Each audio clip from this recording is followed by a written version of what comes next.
90% dari Pak. Itu sebenarnya sih itu tadi ya. PT itu memberikan harga terlalu murah pada saat lelangan itu, dan orang itu nggak punya lahan. Sampah dari sektor swasta di Jakarta menjadi incaran operator nakal. Mereka mencurangi kontrak kerjasama agar memperoleh keuntungan besar, hingga ada sampah yang dibuang secara ilegal. Berdasarkan data sampah nasional, timbulan sampah tahun 2023 mencapai 56,63 juta ton. Dari jumlah tersebut, hanya 39,01% atau 22,09 juta ton sampah yang terkelola. Sementara itu, 60,99% atau 34,54 juta ton sampah tidak terkelola. Dari jumlah sampah yang tidak terkelola, 39,14% atau 22,17 juta ton sampah terbuang ke lingkungan, seperti pembuangan liar, pembakaran terbuka, hingga pembuangan ke badan air. Dan 21,85% atau 12,37 juta ton sampah ditimbun di tempat pembuangan sampah terbuka. Berbagai cara dilakukan demi meraup keuntungan dari pengelolaan sampah oleh oknum curang. Jaringan kerjasama curang ini melibatkan banyak pihak, mulai dari warga, pengurus wilayah, hingga jasa pengangkutan sampah. Mereka bersekongkol untuk meraup keuntungan dari sampah dan TPS ilegal. Polanya, sampah dikumpulkan di kawasan permukiman, komersial, dan perindustrian.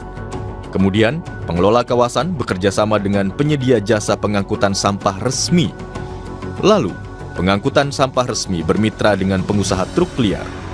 Hingga akhirnya, pengusaha truk sampah ilegal membawa dan membuang sampah ke tempat pembuangan liar atau ilegal. Modus lainnya, ada pula kerjasama antara oknum pejabat daerah dan penyedia jasa pengangkutan sampah resmi untuk membuang sampah ke tempat liar, di mana pemilik lahan pembuangan sampah liar akan mendapat pasokan limbah bernilai ekonomis dari pelapak dan pemulung. Berdasarkan hasil penelusuran tim harian Kompas, seseorang yang juga menggeluti usaha pengelolaan sampah di TPS ilegal ini bilang, tumpukan sampah tersebut merupakan hasil persekongkolan banyak pihak, termasuk pemulung dan jasa angkut sampah. Sampahnya dari mana? Kan sampah itu dari Jakarta kebanyakan. 90% dari Pak. Itu sebenarnya sih itu tadi ya.